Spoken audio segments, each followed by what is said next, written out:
going on, man? It's Vash and Pete. I want to talk about Plastic Memories, episode 2. It came out yesterday. I didn't review it yesterday. I wasn't feeling too good. My stomach still kind of hurt right now, actually, but might be food poisoning. I hope not, because that shit happened to me like a month ago. Fuck.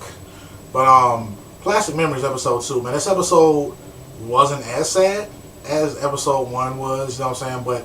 But the music and the somberness and just the overall tone of this series is just sad in general, you know. But in this episode we learned quite a lot, you know. Shit, man, especially that ending part. But I'm just gonna do the review as it happened or whatever. So basically, Tsukasa and Isla are just kind of going around trying to do these. I'm gonna just call them repos. They're just kind of doing these repossessions or whatever. But Isla is still kind of fucking up. She's very, very scary, and she's just kind of scared and timid, and she's just not getting shit right as far as the repossession orders goes. And Tsukasa is actually covering for her. You know, that one chick, I can't remember her name, the one with the orange hair. What was it, Meg something, Megutani? I probably got this shit wrong.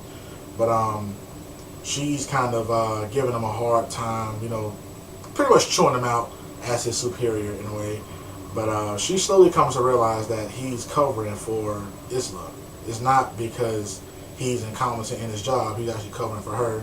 And then we get introduced to another character who actually works there. He kind of reminds me of like Urahara mixed in with like Mugen from Samurai Champloo. Like they just smashed heads, and you got this guy. And he works there. And he's kind of, I'm assuming that he's lazy, or he just kind of goes off and does his own thing, I'm assuming. But in this episode, we see that Isla is having her own doubts and stuff about herself because she isn't successful, and she said that she needs to warm up, you know, like the equivalent of turning on a car is the analogy that we get. So she's putting herself through this sort of training to try to warm herself up. She's doing some swimming exercise in this pool, and she's trying to tie together this like rope in a sort of double knot sort of thing. But to no avail for the most part. She's not getting better at it, you know what I'm saying? It's pretty much the same. And Tsukasa is actually going to cover for her. He's actually saying that he wants to be the one to negotiate. Until she comes up to speed, he's not going to be her spotter. He's going to be the marksman. He's going to be the one who negotiates with the people in order for them to release the Giftia to the repossession company. And I was like, okay, yeah, that's cool. You know, that's cool that he's willing to step into that role to do that. I think that's nice of him, you know, especially because you can tell he has some sort of feelings toward Isla, so I think that's cool.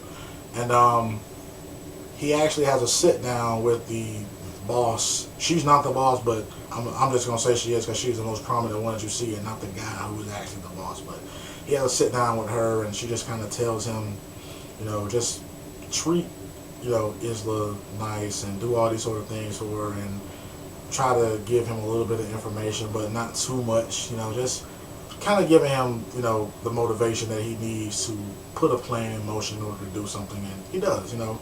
Like I said, he wants to be the spotter now. The marksman. He's going to negotiate with the clientele about repossessing their Giftia, which he successfully does at the end of the episode. The kid Max, who was working in the mechanic shop, he had to be taken away because his time was approaching. So Tsukasa successfully negotiates with the person in order to get Max away, and Isla performs the whatever thing that is to have him shut down and put in that coffin sort of thing, and they drive him away. And then at the end of this episode, we actually see the guy who I said looks like Mugen and Urahara is talking to the boss lady, and he says, "You haven't told him anything, have you?" And then she said, "I don't know what you're talking about." And then he says, "Look at you playing dumb. You haven't told him that Isla only has 2,000 hours left." And I was like, what the fuck? And I had to put the shit in the calculator, of course, but 83 days, so 2.5 months is the time that she has left before she herself is decommissioned in a way. I was like, fuck, man, so we really got to count down until this person dies, and Tsukasa won't be with this person anymore. I was just like, fuck, you know.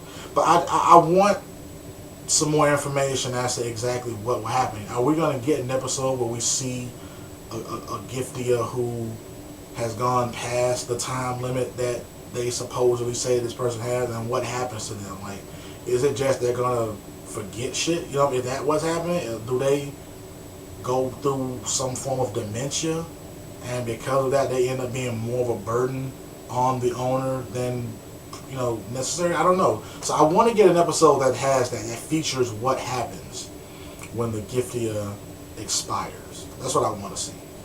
But this episode, again, man, it was a masterpiece, beautifully animated. I love the characters. It was still a sad one, even though it wasn't as sad as episode 1. It was still a sad episode. But let me know what you guys think about this stuff, though, man. I want to thank everybody for watching my videos, and thank everybody for subscribing and all that sort of stuff, man. I see that my subscriberships are like slowly creeping up, so I really appreciate that shit, though, man. I'm just happy to know that people want to watch my shit. That's all. I mean, I make these videos just for the fuck of it, and to see that people want to watch them, I'm excited about that, though, man. That's why I'm trying to increase the quality of the shit that I make. You know what I'm saying? So there's that. But let me know what you think about all the shit that I just talked about, though, man. Vash Stampede.